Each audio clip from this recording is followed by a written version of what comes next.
नमस्कार। न्यूज़ डंका में आप सभी का स्वागत है। मैं महेश विचारी। दोस्तों, लोकसभा चुनाव के दरमियान वोट जिहाद का एक मुद्दा सामने आया था। इसके बारे में बहुत सारी चर्चा भी हुई। भारतीय जनता पार्टी के नेता, महाराष्ट्र के और उप मुख्यमंत्री देवेंद्र फडणवीस, इन्होंने भी एक भाषण में वोट जिहाद का जिक्र किया था।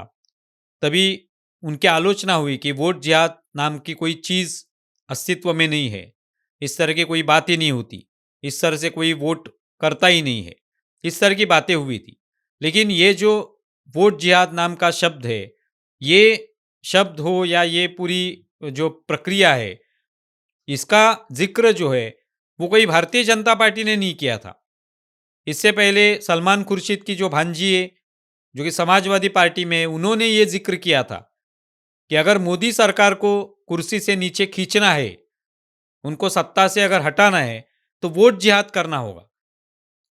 तो वोट जिहाद का मतलब क्या है कि एक साथ सभी को वोट मोदी सरकार के खिलाफ वोटिंग करना है, या मोदी सरकार के खिलाफ ये वोट जाने चाहिए। स्वाभाविक है कि जो मुस्लिम गुट है या मुस्लिम जहाँ पे बहुल इलाका होगा, वहाँ के लोगों ने मोदी के खिलाफ वोटिंग करना चाहिए।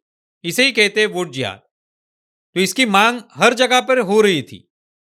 ऐसे नहीं है कि ये कोई देवेंद्र फडणवीस ने वोट जिहाद शब्द का उपयोग किया। इस तरह के वीडियो भी सामने आए कि जिसमें फतवे निकाले गए, जिसमें बताया गया कि हमें वोटिंग किसको करना है, किस उम्मीदवार को वोटिंग करना है, किसको हमें जिताना है।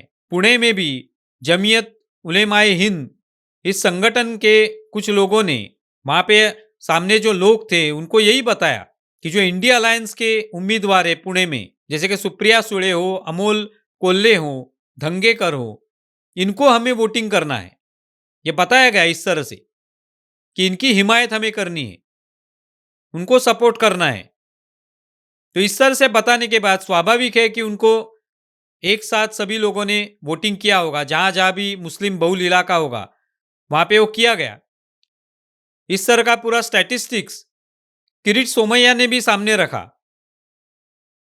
कि यहाँ पे जो मीर कोटेचा, जो कि भारतीय जनता पार्टी के उम्मीदवार थे, उनके उनको कई जगह पे इस तरह की वोट जिहाद का सामना करना पड़ा।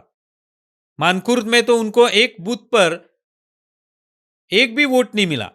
इस तरह की बात हुई थी। अभी और एक इस तरह का वीडियो सामने आया है कि एक मौलवी इस तरह की मांग कर रहा है कि एकनाथ शिंदे, अजित पवार, देवेंद्र फडणवीस, इनकी जो महायुति की सरकार है, इनके साथ हमें खड़ा नहीं रहना है। इनके साथ जो मुस्लिम है उनके भी खिलाफ हम लोगों को रहना है। और क्यों नहीं रहना है? क्योंकि जो रामगिरी महाराज के एक विवादास्पद वक्तव्य सामने आया था, जो कि मोहम्मद पैगंबर के बारे में उन्होंने कुछ विवादास्पद बात की थी, उसको लेकर कुछ उन पर कार्रवाई नहीं की जा रही है महायुति सरकार के माध्यम से। और इसके लिए हमें महायुति के खिलाफ खड़ा रहना है।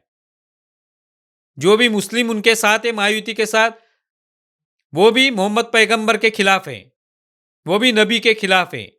इस तरह की बात ये मौलवी कर रहे हैं कि जो भी शिंदे, अजीत पवार, फडणवीस और महायुति के साथ है, क्योंकि महायुति ऐसे संतों की सुरक्षा करने का काम कर रही है, उनको हिफाजत करने का काम कर रही है, उन पर कार्रवाई नहीं करवा रही है। तो जो भी इन महायुति के साथ है, जो भी मुसलमान, तो जाहिर बात है कि वो इनके वफादार है, वो मोहम्मद रसूलुल्लाह के वफादार नहीं है, वो मोहम्मद रसूलुल्लाह के गुलाम नहीं है।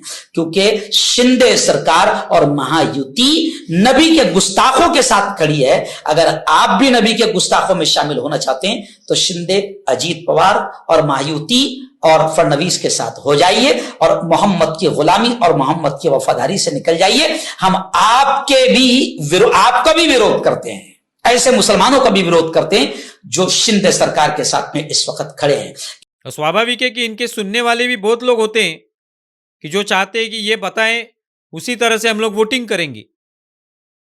तो आज ये वोटिंग में भी, मतदान में भी इस तरह की धार्मिक बातें आ रही हैं। और ये लोकतंत्र के लिए निश्चित तौर पे एक गलत संकेत इससे मिलता है।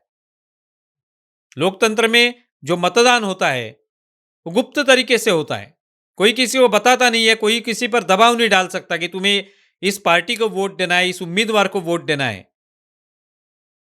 हर पार्टी जो है चाहती है कि हमें वोट मिले, हम किस तरह से अच्छी सरकार चलाएंगे, हमारी क्या पॉलिसीज होंगी, ये हर कोई पार्टी बताती है, हर उम्मीदवार बताता है। लेकिन वो किसी धर्म को आह्वान नहीं करता या किसी के पास मांग नहीं करता कि आपने हमें वोट देना है क्योंकि मैं आपके धर्म का हूं, या फलाना कोई संगठन इस तरह से बात नहीं करता कि ये उम्मीदवार हिंदू है या ये उम्मीदवार मुस्लिम है इसलिए इनको वोट करना है हमें। इस तरह की बात कभी सामने नहीं आती। लेकिन ये लोकसभा चुनाव के बाद इस तरह का वोट जिहाद का मामला जो है सामने आया है। तो फडणवीस ने तो कहा है, लेकिन इसके अनेक वीडियो उपलब्ध हैं, इसका स्टैटिस्टिक्स उपलब्ध है। और अभी ये मौलवी का वीडियो भी सामने आ रहा है कि जिसमें सीधे तरीके से कहा जा रहा है कि महायुति के साथ हम लोग नहीं रहेंगे क्योंकि ये कार्रवाई नहीं हो रही है। तो इस तरह से अगर कार्रवाई नहीं होगी या होगी, इसके ऊपर तय नहीं होगा कि हम किसको वोट देंगे। ये पूरी तरह से घोषित नहीं किया जाता कभी। लोग ये निर्णय लेते हैं कि किसको वोट करना है, कौन सी सरकार अच्छी तरह से अपनी पॉलिसी जो है इस पर अमल कर रही है, ये लोग तय करते हैं और बाद में वोट करते हैं। उनको किसी कोई दबाव नहीं डाल सकता, ना कोई पार्टी दबाव डाल सकती है, ना कोई संगठन दबाव डाल सकता है, ना कोई पुजारी दबाव डाल सकता है, ना कोई मौलवी दबाव डाल सकता है। लोगों ने तय करना, इसको ही लोकतंत्र कहते हैं। लेकिन इस तरह की बातें जब होती हैं, किसी को उकसाया जाता है, किसी को भड़काया जाता है कि आपको किसको वोट करना है, आपको किसके साथ खड़ा रहना है, आपको किसको सपोर्ट करना है, तो एक तरीके से ये लोकतंत्र पे हमला होता है, ये लोकतंत्र के खिलाफ है। तो ये मौलवी का वीडियो पूरी तरह से दिखा देता है कि इस तरह की वोट जिहाद की बातें हो रही हैं। अभी महाराष्ट्र में जो चुनाव अधिकारी हैं चोक्कलिंगम, इन्होंने भी इसके बारे में सोचा है, उसकी जांच होनी चाहिए, इस तरह की मांग उन्होंने की है। आने वाले समय में क्या जांच होगी, क्या उनके पास वास्तव उनके सामने आएगा, पता नहीं। लेकिन वोट जिहाद नाम की संकल्पना अस्तित्व में है, ये इससे पूरी तरह से स्पष्ट हो जाता है। आप इसके बारे में क्या सोचते हैं ज़रूर बताएं। हमारा ये वीडियो ज़्यादा से ज़्यादा शेयर करें और हमारा यूट्यूब चैनल सब्सक्राइब करें। धन्यवाद।